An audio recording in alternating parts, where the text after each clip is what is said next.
नमस्कार दोस्तों, स्वागत है आप लोगों का अपने YouTube चैनल हिंदी साहित्य वाला पे।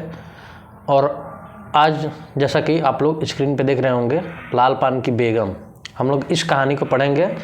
और ये दोस्तों एक स्त्री की कहानी है, स्त्री पे आधारित ही कहानी है, जिसकी मुख्य नायिका वही है जो बिरजू की माँ रहती है। और वो किस स्वभाव की है और पूरे मोहल्लों वालों से कैसा उसका स्वभाव है, और फिर प्लस में वो अंदर से कितना दयालु है, ये सारी बातें इस कहानी के अंदर बताई गई है। तो महिला प्रधान ये कहानी है और फिर इसमें ये देखना है कि कितना मज़ेदार है दोस्तों। देखेंगे ना तो एक जैसे औरत हर पल पल पे छोटी छोटी बातों पे कैसे गुस्साती रहती है और फिर उसका कैसा क्या प्रभाव पड़ता है, ये चीज़ें सारी इस कहानी के ज़रिए हम लोग देखेंगे। तो चलिए शुरुआत करते हैं। ये कहानी लाल पान की बेगम, और कहानी यहाँ से शुरू होती है। ये कहानी फणीश्वर नाथ रेणु द्वारा लिखित हुई कहानी है। तो चलिए शुरुआत करते हैं। क्यों बिरजू की माँ नाच देखने नहीं जाएगी क्या? और फिर कहानी आगे बढ़ती है। बिरजू की माँ शकरकंद उबालकर बैठी मन ही मन कुढ़ रही थी अपने आंगन में। 7 साल का लड़का बिरजू शकरकंद के बदले तमाचे खाकर आंगन में लौटकर सारी देह में मिट्टी मल रहा था। वो अपनी माँ से शकरकंद मांग रहा था बिरजू की माँ ने उसे 2-4 थप्पड़ लगा दिए थे, और इसकी वजह से वो ज़मीन में लोट पोट के मिट्टी में पूरा शरीर में मिट्टी लगा लिया था। चंपिया के सिर भी चुड़ैल मंडरा रही है।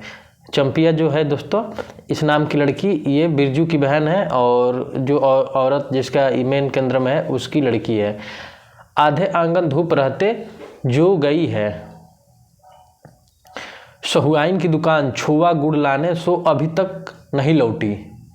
दिया बाती की बेला हो गई, आज लौट के जरा।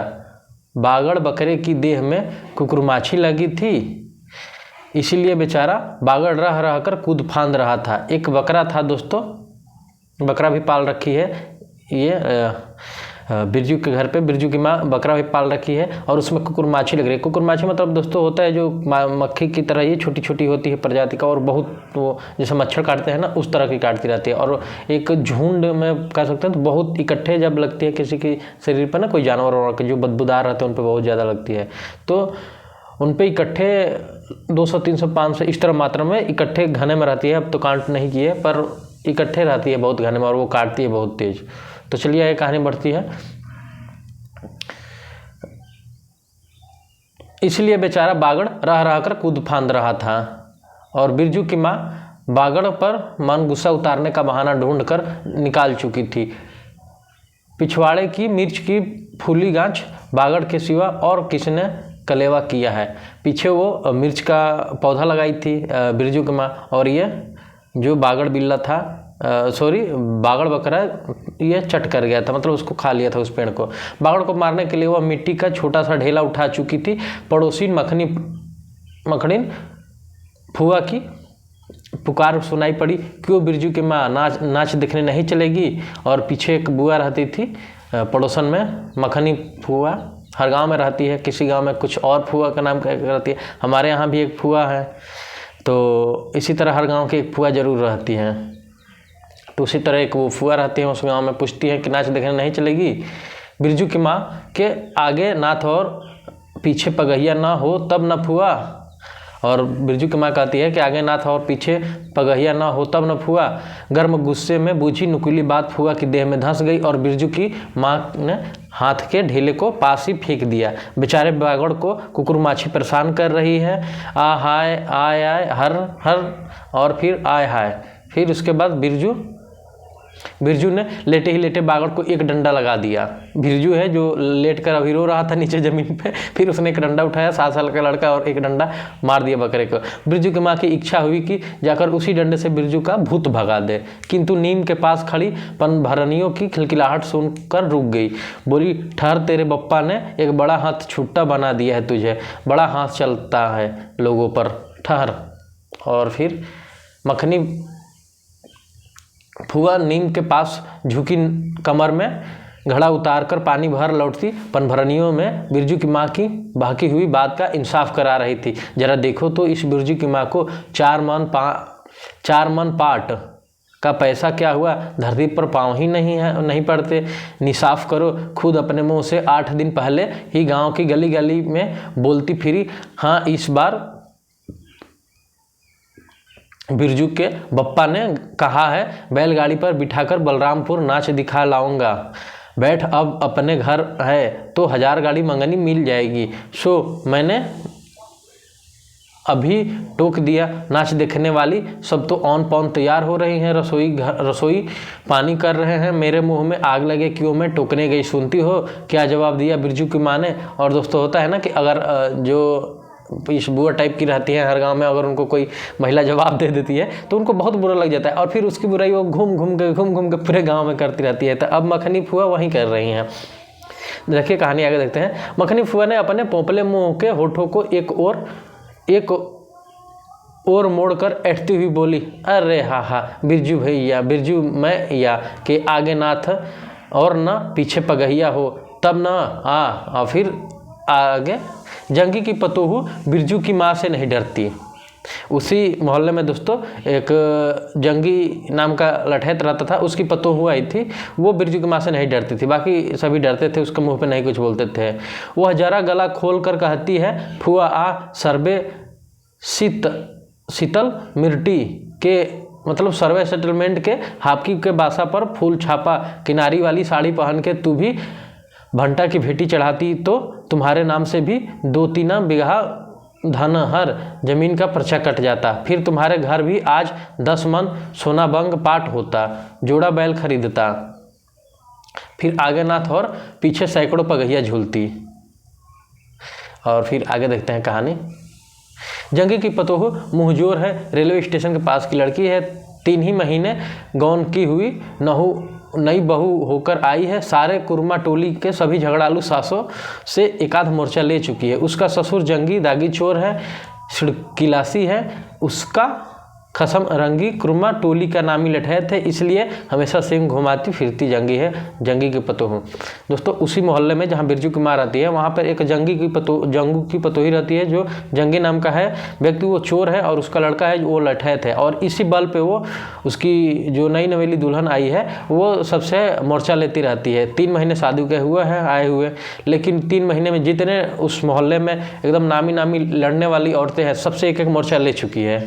और फिर आगे देखिए, बिरजू की माँ ने जंगी के पतोहू की गला खोल बोली, गुलेल की गोलियों की तरह दंदनाती हुई आई थी। बिरजू की माँ ने एक तीखा जवाब खोज कर निकाला। दोस्तों गांव में एक बहुत आप लोग ध्यान दीजिएगा कभी कि गांव में जो औरत या जेंट्स जो भी है, उनके पास जवाब इतना सटीक और इतना मतलब कह सकते हैं ना कि इतना रहता है, इतना प्रभावशाली रहता है कि आप लोग उसको ख्याल से सुने तो मतलब सोचेंगे उस पर कि अरे यार इतना दूर तक या ये इतना प्रभावशाली और बहुत अच्छे ढंग से आपको सुनाते हैं गांव के लोग। और कहने की बात नहीं है। बिरजू की माँ आंगन के जंगी के पतोहू आगे देखते हैं कि खोज कर निकाला, लेकिन मन समोस कर रह गई, गोबर की ढेली में कौन ढेला फेंकने जाए। वो जानती थी बिरजू की माँ कि अगर कुछ दो भी वक्त बोली तो फिर उधर से वो धनाधन फायर करेगी, मतलब आवाज़ से कुछ ना कुछ बोलेगी। जीभ की छाल को गले में उतारकर बिरजू की माँ ने अपनी बेटी चंपिया को आवाज़ दी, अरे चंपिया, आज लौटे तो तेरी मूड़ी मरोड़ कर चूल्हे में झोंकती हूँ। दिन दिन बेचाल होती जाती है। गांव में तो अब ठेठर बैस्कोप का गीत गाने वाली पतूरिया पतोहू सब आने लगी है। कहीं बैठ के बाजे ना मुरलिया सीख रही होगी अरे चंपिया। फिर आगे कहानी बढ़ती है। जंगी की पतोहू ने बिरजू की माँ की बोली का स्वाद लेकर कमर पर घड़े को संभाल और मटक कर बोली, चल दीदी चल, इस मोहल्ले में लाल पान की बेगम बसती है। नहीं जानती दोपहर दिन और चौपहर रात बिजली की बत्ती भक भक कर जलती है। और दोस्तों वो जंगी की पतोहू बोलती है कि इस मोहल्ले में ना, बिरजू की माँ के लिए, कि इस मोहल्ले में लाल पान की बेगम बसती है, जिसके घर में दिन रात बिजली जो है भक भक जलती रहती है। और आगे भक भक बिजली बत्ती की बात सुनकर क्यों न जाने सभी खिलखिलाकर हंस पड़ी। फुआ भी टूटी हुई दंत पंक्तियों के बीच से एक मीठी गाली निकाली, शैतान की नानी। और फिर कहानी आगे बढ़ती है। बिरजू की माँ आंखों पर मानो किसी ने तेज टॉर्च की रोशनी डालकर चौंधिया दिया। भक भक बिजली बत्ती। 3 साल पहले सर्वे कैंप के बाद गांव की जलन ढाही औरतों ने एक कहानी गढ़कर फैलाई थी। चंपिया की माँ के आंगन में रात भर बिजली बत्ती भुकाती थी। चंपिया की माँ के आंगन में नाक वाले जूते की छाप घोड़े की टाप की तरह जलो जलो और जलो। चंपिया की माँ के आंगन में चांदी जैसा पाट सूखते देखकर जलने वाली सब औरतें खलिहान पर सोनोली धान की बोझों को देखकर बैगन का भुर्ता हो जाएगी। मिट्टी के बर्तन के टपकते हुए छोवा गुड़ और उंगलियों के चाटती हुई चंपिया आई और माँ के तमाचे खाकर चीख पड़ी। जैसे ही चंपिया आ रही है दुकान से दोस्तों, उसकी माँ ने खींच कर एक तमाचा लगाया। मुझे क्यों मारती है? सहुआइन जल्दी सौदा नहीं देती है। चंपिया बोल रही है, सहुआइन जल्दी सौदा नहीं देती है? नहीं देती नानी। एक सहुआइन की दुकान पर मोती झरते हैं जो जड़ गाड़ कर बैठी हुई थी। बोल गले पर लात देकर कल्ला तोड़ दूंगी। हरजाई। गाँव में हरजाई दोस्तों बहुत आम गाली है, लगभग हर औरतें देती रहती है। तो जो कभी बाजे ना मुरलिया गाते सुना, चाल सीखे जाती है ट्यूशन की छोकरियों से। और फिर बिरजू की माँ ने चुप होकर अपनी आवाज़ अंदाजी की। उसकी बात जंगी के झोपड़े तक साफ साफ पहुँच गई। बिरजू की बीती हुई बातों को भूलकर उठ खड़ा हुआ और धूल झाड़ते हुए, बर्तन टपकते हुए गुड़ की ललचाई निगाह से देखते रहा। दीदी के साथ वह भी दुकान जाता तो आगे देखते हैं तो उसे भी गुड़ चटाती जरूर। वह शकरकंद के लोभ में और मांगने पर माँ ने शकरकंद के बदले ए मैया 1 उंगली गुड़ दे दे। बिरजू ने तलहथी फैलाई दी, दे ना मैया 1 रत्ती भर। और फिर आगे देखिए कहानी बढ़ती है। 1 रत्ती को उठा कर बर्तन को फेंकाती हूँ, पिछवाड़े में जाके चाटना, नहीं बनेगी मीठी रोटी। मीठी रोटी खाने का मुंह होता तो बिरजू की माँ ने उबले शकरकंद का सूप रोती हुई चंपिया के सामने रखते हुए कहा, बैठ के छील, उतार नहीं तो अभी। मतलब एकदम दोस्तों उस मूड में कि औरत है बिरजू की माँ के, एकदम बस एक होती है औरत हर गांव में, हर गांव से नहीं मतलब इस स्वभाव से होता है दोस्तों। और लगभग मिल जाती है औरत हर 10 में 15-20 में एक ऐसा जो मतलब वो दिल की अच्छी होती है, दिल की काफ़ी अच्छी होती है, दिल की वो मतलब साफ़ होती है, पर वो बातों को सहन नहीं करती। जो चीज़ें धड़ाक से आपके मुंह पे बोल देंगी, आप कैसे हैं, बुरे हैं, अच्छे, आपको बुरा लगे अच्छा लगे ठीक है, ना लगे ठीक है, तो जो भी जवाब होता है वो आपको मुंह पे बोल सकते हो, उनको तत्काल आपको उत्तर देना। तो इस टाइप की ये महिला है। बाकी आगे देखते हैं कहानी में क्या है, लेखक क्या लिखते हैं। 10 साल की चंपिया जानती है शकरकंद छीलते समय कम से कम 12 बार माँ उसे बाल पकड़कर झकझोरेगी, छोटी छोटी खोट निकालकर गालियाँ देगी, पाँव फैला के क्यों बैठी है उस तरह बेलज्जी। चंपिया माँ के गुस्से को जानती है। बिरजू ने इस मौके पर थोड़ी सी खुशामद करके, मैया मैं भी बैठकर शकरकंद छीलूँ। बिरजू है जो मौके का फ़ायदा उठाना चाहता है और बोल रहा है कि मैया मैं भी शकरकंद छीलूँ। नहीं, माँ ने झिड़की दी, 1 शकरकंद छिलेगा और 3 पेट में। जाके सिद्धू की बहू से कहो 1 घंटे के लिए कढ़ाई मांग के ले गई तो फिर लौटाने के नाम नहीं, जा जल्दी। और वो उसको कढ़ाई लेने के लिए भेजती है। मुंह लटकाकर आंगन से निकलते निकलते बिरजू ने शकरकंद और गुड़ पर निगाहें दौड़ाई। चंपिया ने अपने झबरे केस की ऊँट से माँ की ओर देखा और नज़र बचाकर एक चुपके से बिरजू की ओर शकरकंद फेंक दिया। बिरजू भागा। देखिए दोस्तों भाई बहन में कितना प्यार है। वो मम्मी को नज़र बचाकर धीरे से एक शकरकंद फेंक देती है और वो लेकर बिरजू भाग जाता है। सूरज भगवान डूब गए, दिया बत्ती का बेला हो गई। अभी तक गाड़ी। चंपिया बीच में बोल उठी, कोयरी टोले में किसी ने गाड़ी नहीं दी मैया। बप्पा बोले माँ से कहना सब ठीक ठाक करके तैयार है, मलदहिया टोली के मियाँ जान की गाड़ी लाने जा रहा हूँ। सुनते ही बिरजू की माँ का चेहरा उतर गया, लगा छाते की कमानी उतर गई। घोड़े से अचानक कोयरी टोले में किसी ने गाड़ी मंगनी नहीं दी। तब मिल चुकी गाड़ी, जब अपने गांव के लोगों को आंख में पानी नहीं तो मलदहिया टोली के मियाँ जान की गाड़ी का क्या भरोसा। न 3 में न 13 में क्या होगा, शकरकंद छील कर रख दे उठा के। यह मर्द नाच दिखाएगा। बैलगाड़ी पर चढ़कर नाच दिखाने ले गया। चढ़ चुकी बैलगाड़ी पर, देख चुकी जी भर नाच। पैदल जाने वाली सब पहुंचकर पुरानी हो चुकी होंगी। और ये गुस्से में एकदम लाल पीली है, क्योंकि इनके स्वामी जी मतलब बिरजू के पापा वादा किए थे कि मैं आपको बैलगाड़ी से दिखाने ले चलूँगा नाच, लेकिन जो गए थे इनके पास बैल थे बिरजू के पापा के पास, लेकिन गाड़ी नहीं थी। तो वो गाड़ी लाने कोयरी टोला में गए थे, लेकिन वहाँ के लोगों ने उसे नहीं दिया बैलगाड़ी। तो फिर वो मियाँ जान एक मलदहिया टोली है उसमें गए हैं मांगने के लिए, और इस पर बिरजू की माँ बिल्कुल गुस्से से लाल पीली हो गई, बोल रही कि अब वहाँ नहीं मिला तो अब कहाँ मिलेगा, देख चुकी मैं नाच। बिरजू छोटी कढ़ाई सिर पर औंधा कर वापस लौटा, देख दीदिया मिलिट्री टोपी, इस पर 10 लाठी मारने पर भी कुछ नहीं होगा। और वो पलट के दोस्तों ऐसे पहनते हैं ना, बोल सकते हैं कढ़ाई को पलट के सर पे रख के, और बिरजू बोल रहा है देख ये मिलिट्री की टोपी है अपनी बहन से। सब चंपिया चुपचाप बैठी रही, कुछ बोली नहीं, जरा भी मुस्कुराई नहीं। बिरजू ने समझ लिया कि मैया का गुस्सा अभी उतरा नहीं है। मड़ैया के अंदर बागड़ को बाहर भगाती हुई बिरजू की माँ बड़बड़ाई, कल ही पचकौड़ी कसाई के हवाले करती हुई राक्षस, हर चीज़ में मुंह लगाएगा। चंपिया बांध दे बागड़ को, खोल दे घंटी गले की घंटी, हमेशा टुनुर टुनुर मुझे जरा नहीं सुहाता। और एकदम फायर है बिरजू की माँ। और उसके बाद टुनुर टुनुर सुनते ही बिरजू की को सड़क से जाती हुई बैलगाड़ी की याद आई। अभी बबुआन टोले की गाड़ियाँ नाच देखने जा रही है, झुनुर झुनुर बैलों की झुमकी तुमने सु। और फिर इसने इतना ही बोला तो रुक गया। बेसी बक बक मत करो, बागड़ के गले से झुमकी खोलती बोली चंपिया। चंपिया डाल दे चूल्हे में पानी, बप्पा आवे तो कहना अपने उड़न जहाज पर चढ़कर नाच देखे आए। मुझे नाच देखने का शौक नहीं, मुझे जगाइयो मत, कोई मेरा माथा दुख रहा है। मड़ैया के उसारे पर बिरजू ने फिसफिसा कर पूछा, क्यों दीदिया नाच में उड़न जहाज भी उड़ेगा? चटाई पर कथरी ओढ़कर बैठती हुई चंपिया ने बिरजू को चुपचाप अपने पास बैठाने का इशारा किया। मुफ्त में मार खा जाएगा बेचारा। और चंपिया जो थोड़ी सी बड़ी थी हो गई थी, वो बिरजू को इशारा करके चुपचाप बैठ गई कि कुछ बोल मत, नहीं तो बेफालतू में मार खाया जाएगा। बिरजू ने बहन की कथरी में हिस्सा बांटते हुए चुकी मुकी लगाई। जाड़े के सामने इस तरह घुटने पर ठुड्डी पर कर चुकी मुकी लगाना सीख चुका है। वह अपनी चंपिया के कान के पास मुंह ले जाकर कहा, हम लोग नाच देखने नहीं जाएंगे? गांव में एक पंछी भी नहीं, सब चले गए। चंपिया को तिल भर भी भरोसा नहीं, संझा तारा डूब रहा है, बप्पा अभी गाड़ी लेकर नहीं लौटे। 1 महीना पहले से ही मैया कहती थी बलरामपुर के नाच के दिन मीठी रोटी बनेगी, चंपिया साड़ी पहनेगी, बिरजू पैंट पहनेगा बैलगाड़ी पर चढ़ कर।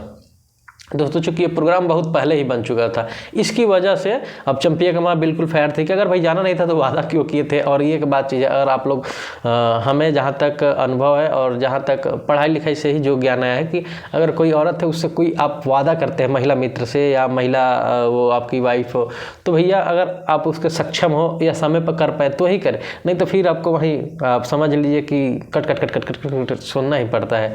चंपिया की भीगी पलकों पर एक बूंद सा आ गया, बिरजू का दिल भर आया। उसने मन ही मन इमली पर रहने वाले जीन बाबा को एक बैगन कबूला, गाछ का सबसे पहला बैगन उसे खुद जिस पौधे को रोपा है, जल्दी से गाड़ी लेकर बप्पा को भेज दो। और वहाँ पे पासी में एक पेड़ पे जीन बाबा रहते हैं, उनकी कसम अब खा रहा है ये बिरजू की बप्पा को जल्दी गाड़ी लेकर भेज दो। और मड़ैया के अंदर बिरजू की माँ चटाई पर पड़ी करवेटे ले रही थी। पहले से किसी बात का मंसूबा नहीं बांधना चाहिए किसी को। देखिए जो अभी बात कर रहे थे, भगवान ने मंसूबा तोड़ दिया, उसको सबसे पहले भगवान से पूछना है कि यह किस चूक का फल दे रहे हो बाबा, भोला बाबा।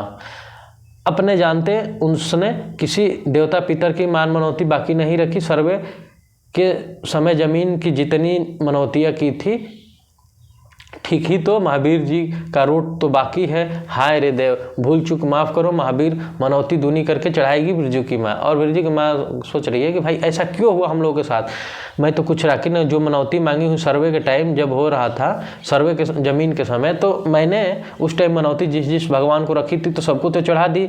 लेकिन फिर उसको याद आता है कि मैंने महावीर जी को रूट व्रत में कहा था कि हे महावीर जी अगर हमारा काम हो जाएगा तो मैं आपको रूट चढ़ाऊँगी, लेकिन वो नहीं चढ़ा पाई थी। तो वो फिर कहती है कि भूल चूक माफ़ करो महावीर बाबा, मैं इसको जितना भी मान लीजिए होता है गाँव में ना, जैसे कि अपनी श्रद्धा भाव से।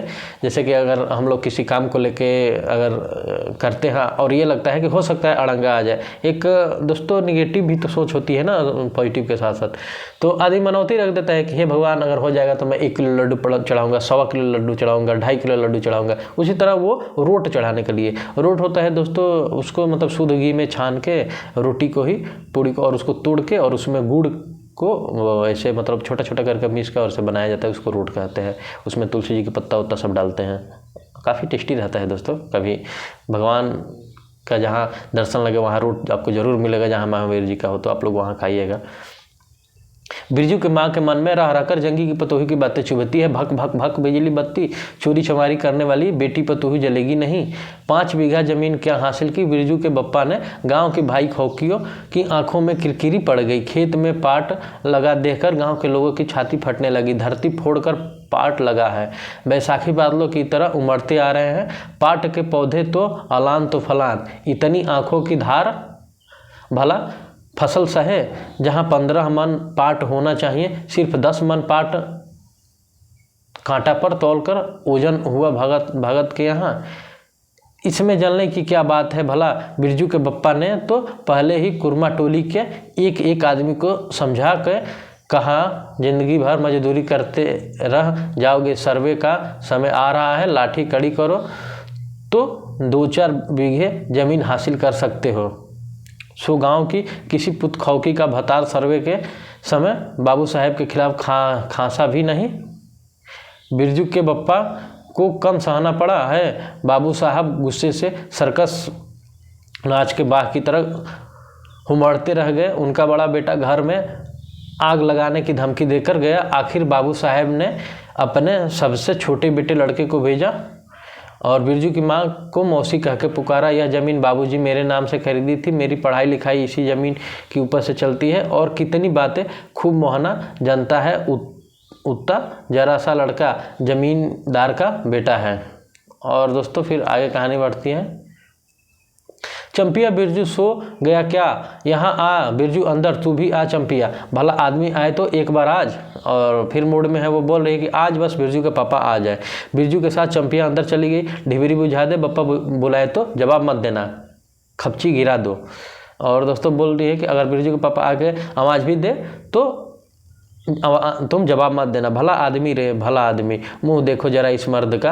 बिरजू की माँ दिन रात मंझा ना देती रहती तो ले चुके थे ज़मीन। रोज़ आकर माथा पकड़ के बैठ जाए, मुझे ज़मीन नहीं लेनी है। बिरजू की माँ मजूरी ही अच्छी जवाब देती थी। बिरजू की माँ खूब सोच समझ के छोड़ दो, जब तुम्हारा कलेजा ही स्थिर नहीं तो क्या होगा, जोरू ज़मीन जोर के नहीं तो किसी और के। और दोस्तों ये कहावत है ही कि जोरू ज़मीन जोर के नहीं तो किसी और के। बिरजू के बाप पर बहुत तेज़ी से गुस्सा चढ़ता ही जाता है। बिरजू की माँ भाग ही खराब है जो ऐसा गोबर गणेश घर वाला उसे मिला है। हर औरत को उसको घर वाला दोस्तों गोबर गणेश ही लगता है। घर वाला उसे गोबर गणेश मिला है। कौन सा शौक मौज दिया है उसके मर्द ने। कोल्हू के बैल की तरह खट खट कर सारी उम्र काट दी। इसके यहाँ भी कभी 1 पैसे की जलेबी भी ला कर दी है उसकी खसम ने। पाट कर दाम भगत के यहाँ से लेकर बाहर बैल हटा चले गए। बिरजू की माँ को एक बार नमरी नोट देखने को भी नहीं दिया आँख से। बैल खरीद कर लाए, उसी दिन गांव में ढिंढोरा पीटने लगे कि बिरजू की माँ को बैलगाड़ी से नाच देखने चढ़कर जाएगी, बैलगाड़ी पर चढ़कर नाच देखने जाएगी। दूसरे दिन गाड़ी के भरोसे नाच दिखाएगा, दूसरे की गाड़ी के भरोसे नाच दिखाएगा। अंत में उसे अपने आप पर क्रोध आया। वह खुद भी कुछ कम नहीं। उसकी जीभ में आग लगे। बैलगाड़ी पर चढ़कर नाच देखने की लालसा किस कुसुमे में उसके मुंह से निकली थी भगवान जाने। फिर आज सुबह से दोपहर तक किसी न किसी बहाने उसके 18 बार बैलगाड़ी पर नाच देखने की चर्चा छड़ी। लो खूब देख लो नाच, कथरी के नीचे दुसाले सपना। और फिर कल भोरे पानी भरने के लिए जब जाएगी, पतली जीभ वाली पतुरिया सब हंसती आएगी हंसती जाएगी, सभी जलते हैं उससे, हाँ भगवान दाढ़ीजार भी। और फिर आगे 2 बच्चों की माँ होकर भी वह जस की तस है। उसका घरवाला उसकी बात में रहता है। जब बालों में गरी का तेल डालते हैं, उसकी अपनी ज़मीन है, किसी के पास 1 घूर ज़मीन भी अपने इस गांव में जलेंगे नहीं, 3 बीघे की धान लगा हुआ है, अगहानी लोगों की बिख दिठ से बचे तब तो। और फिर आगे कहानी बढ़ती है। देखिए बड़ी मज़ेदार कहानी है दोस्तों, साथ बने रहिए। एक औरत के विडंबना को और स्थिति को और फिर उसके स्वभाव को समझिए इस कहानी के तरह। बाहर बैठो, घंटिया की सुनाई पड़ी, तीनों सतर्क हो गए, उत्कर्ण होकर सुनते रहे। अपने ही बैलों की घंटी है क्यों रे चंपिया। चंपिया और बिरजू ने प्राय एक ही साथ कहा, हूँ छोटे बच्चे कहते हैं हूँ। चुप, बिरजू की माँ ने फिसफिसाकर कहा, शायद गाड़ी भी घड़घड़ाती है ना। हूँ दोनों फिर हुकारी भरी। चुप, गाड़ी नहीं है, तू चुपके से टट्टी में छेद करके देख तो आ चंपी। टट्टी मतलब दोस्तों वो जैसे घास फूस का, जैसे दीवार हम लोग बनाते हैं ईंट उट का, तो ऐसे घास फूस का छप्पर बना होता है, वो घास फूस का दीवार टाइप ही रहता है। और वो उसको ऐसे फाड़ के हम लोग और देखते हैं बाहर, चाहे छोटा सा छिद्र होता है। तो गांव में तमाम ऐसे छप्पर आप लोगों को मिल जाएंगे, जिसको छप्पर ऊपर लगते हैं, उनके साइड से जो घेरा जाता है उसको टाटी या टट्टी जैसे बोलते हैं दोस्तों।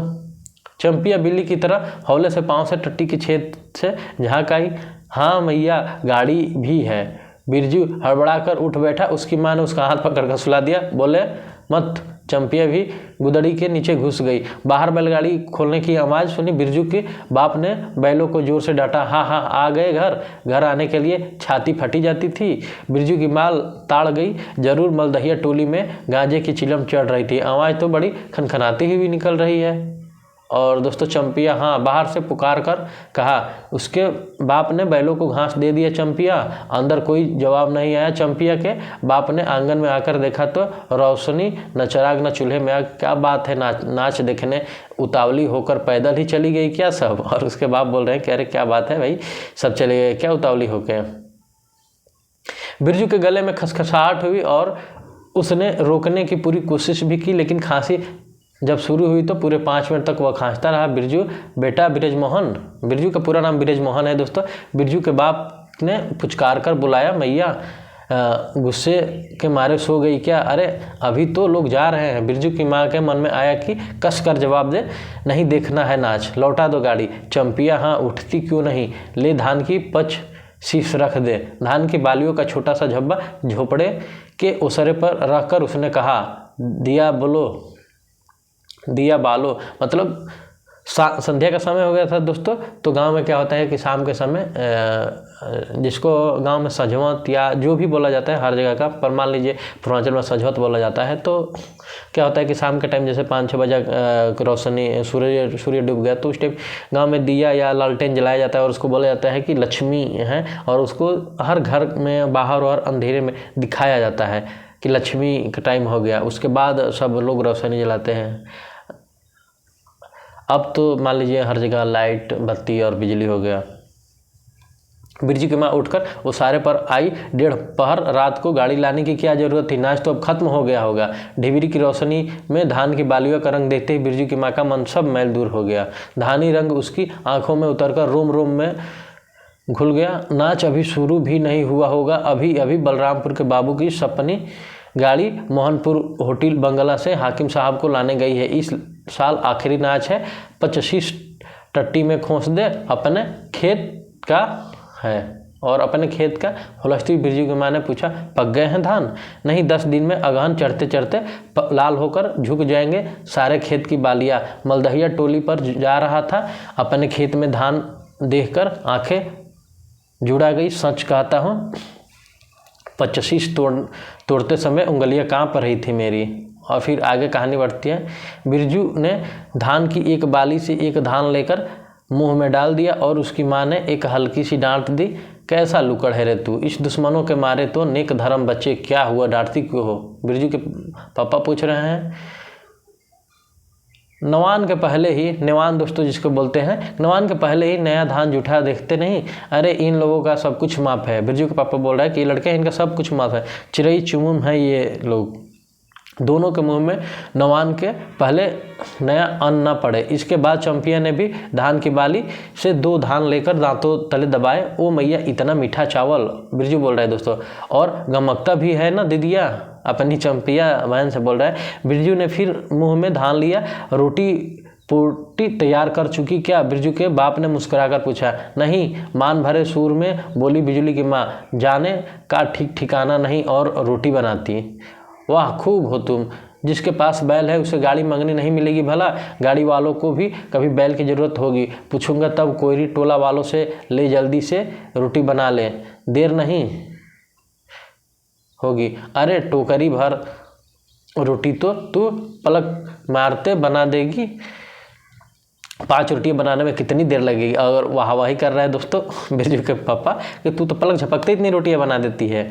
अब बिरजू की माँ के होठों पर मुस्कुराहट खुलकर खिलने लगी। उसने नज़र बचाकर देखा, बिरजू का पापा उसकी ओर एकटक निहार रहा था। चंपिया और बिरजू ना होते तो मन की बात कहकर खोलने में देर ना लगती। चंपिया और बिरजू ने एक दूसरे को देखा और खुशी से उनके चेहरे जगमगा उठे। मैया बेकार गुस्सा हो रही थी। चंपी जरा घैलसार में खड़ी होकर मखनी फुआ को आवाज़ दे दो। ए फुआ, सुनती हो फुआ, मैया बुला रही। और फिर फुआ ने कोई जवाब नहीं दिया, किंतु उसकी बड़बड़ाहट स्पष्ट सुनाई पड़ी। हाँ, अब फुआ क्यों नहीं गुहारती? सारे टोले में बस एक फुआ तो है, बिना नाथ पगहिया वाली। अरे फुआ, बिरजू की माँ ने हंसकर जवाब दिया। उस समय बुरा मान गई। शुरू में जैसे बोली थी दोस्तों, जैसे फुआ पूछी थी कि चलोगी ना नाच देखने, तो बोली थी कि आगे नाथ ना पीछे पगहा, तो उसी बात को बुरा मान गई थी। अब बिरजू की माँ बोल रही है कि उस बात को बुरा मान गई, उस समय के बात को बुरा मान गई है। नाथ पगैया को आकर देखो, दोपहर रात में गाड़ी लेकर आया है। आ जाओ फुआ, मैं मीठी रोटी पकाना नहीं जानती। और फिर फुआ कास्ती आई। इसी के घड़ी पहर दिन रहते पूछ रही थी, नाच देखे जाएगी क्या? कहती तो मैं पहले से भी अपनी अंगीठी यहाँ सुलगा जाती। बिरजू की माँ ने फुआ को अंगीठी दिखा दी और कहा, घर में अनाज दाना वगैरह तो कुछ भी है नहीं, एक बागड़ है और कुछ बर्तन बासन। सो रात के लिए यह तंबाकू रख जाती हूँ। अपना हुक्का ले आई हो ना फुआ?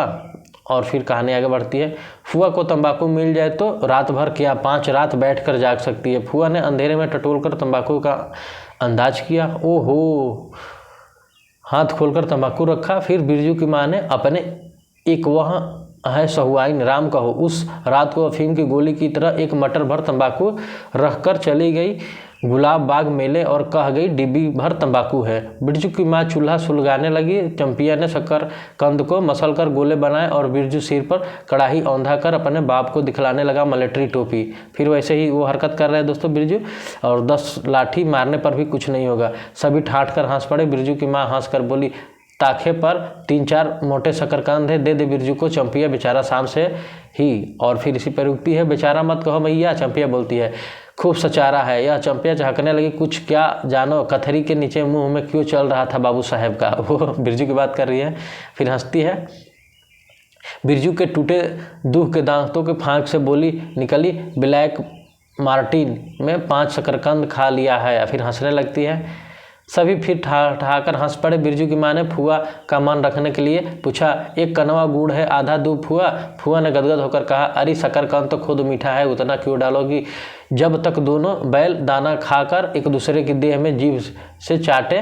बिरजू की माँ तैयार हो गई। चंपिया भी छीड़कर साड़ी पहनी और बिरजू बटन के भाव में पैंट पर पटसन की डोरी बांधवाने लगा। और फिर बिरजू के माँ ने आंगन से निकल गांव की ओर कान लगाकर सुनने की चेष्टा की। इतनी देर तक भला पैदल जाने वाले रुके रहेंगे? पूर्णिया का चांद सिर पर आ गया। बिरजू की माँ ने असली रूपा का मंगटीका पहना। आज पहली बार बिरजू के बप्पा को हो किया गया है। गाड़ी जोतता क्यों नहीं? मुंह की ओर एकटक देख रहा है, मानो नाच की लाल पान की। फिर आगे डैश डैश। गाड़ी पर बैठते ही बिरजू की माँ की देह में एक अजीब गुदगुदी लगने लगी। उसने बांस की बल्ली को पकड़कर कहा, गाड़ी पर अभी बहुत जगह है, जरा दाहिने सड़क से गाड़ी हाँकना। बैल जब दौड़ने लगे और पहिए चू चू करके घरघराने लगा तो बिरजू से नहीं रह गया। उसने कहा, उड़न जहाज की तरह उड़ाओ बप्पा। उसकी माँ जैसे शुरू में बहुत गुस्से में थी तो बोल रही थी कि उड़न जहाज से देखने के लिए लेके जाएंगे, तब बिरजू वहीं बात करे कि उड़न जहाज उड़ाओ पप्पा। गाड़ी जंगी के पिछवाड़े पहुंची और बिरजू की माँ ने कहा, जरा जंगी से पूछो ना, उसकी पतोहू नाच देखने चली गई क्या? गाड़ी के रुकते ही जंगी के झोपड़े से आती हुई रोने की आवाज़ स्पष्ट हो गई। बिरजू ने बप्पा से पूछा, अरे जंगी भाई, काहे कन रोहट हो रहा है आंगन में? जंगी घूर ताप रहा था, बोला।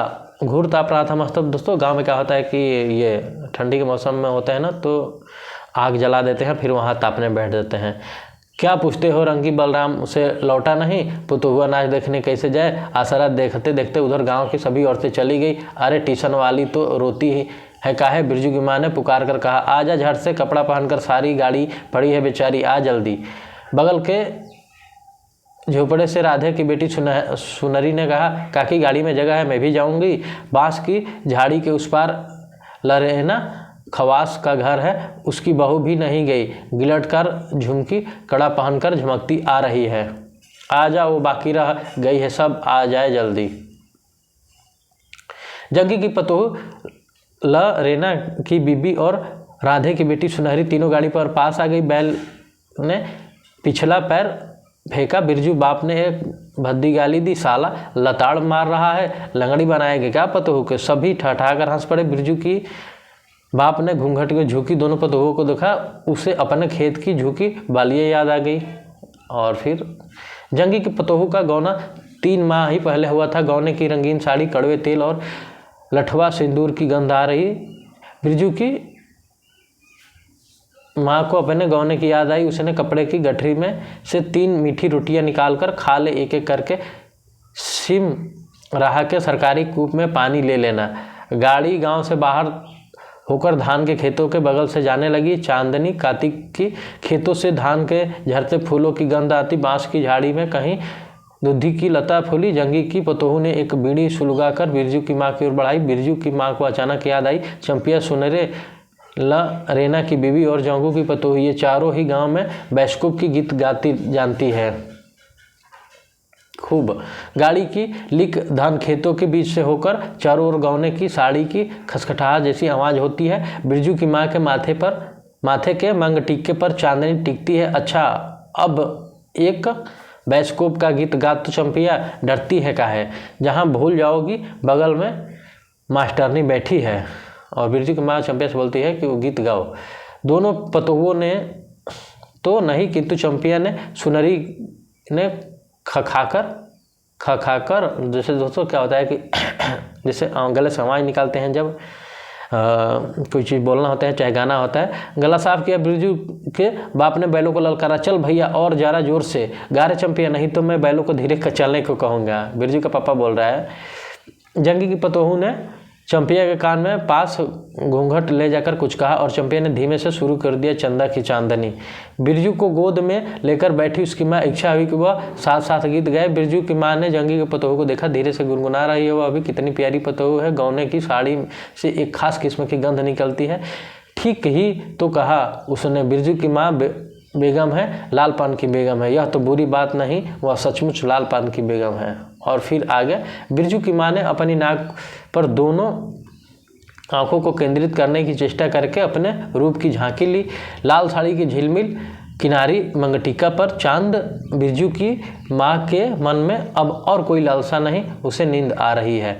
और दोस्तों इस तरह यह कहानी समाप्त हो रही है। दोस्तों आप लोग इस कहानी का आनंद उठाएं और हम लोग अगली क्लास में इस कहानी से संबंधित जो नोट्स होगा उसको हम लोग तैयार करेंगे। और मारे गए गुलफाम उर्फ तीसरी कसम और प्लस में ये दोनों कहानी फणीश्वर नाथ रेणु की है, लाल पान की बेगम और मारे गए गुलफाम उर्फ तीसरी कसम, दोनों की हम लोग महत्वपूर्ण नोट्स जो बनाते हैं। तो अब अगली क्लास में दोनों को एक साथ ही हम लोग निपटा देंगे। और इस तरह से ये कहानी समाप्त होती है आज दोस्तों। आप लोग हमारे चैनल यूट्यूब चैनल हिंदी साहित्य वाला को लाइक, सब्सक्राइब और शेयर करते रहिए। अगर आप लोग चैनल पर नए हैं तो सब्सक्राइब कर लीजिए चैनल को। ऐसे ही आप लोग को यूजीसी नेट JRF से संबंधित बाकी और भी क्लासेज हिंदी से आप लोगों को मिलती रहेगी समय समय पे, और कंटिन्यू बनाइए रखिए दोस्तों। और थैंक यू दोस्तों, आज की क्लास यहीं पर समाप्त करते हैं। मिलते हैं आप लोगों से अगली क्लास में एक नए टॉपिक, एक नए सब्जेक्ट और एक नई उमंग के साथ। तब तक के लिए दोस्तों आज की क्लास यहीं पर समाप्त करते हैं। Thank you, bye bye.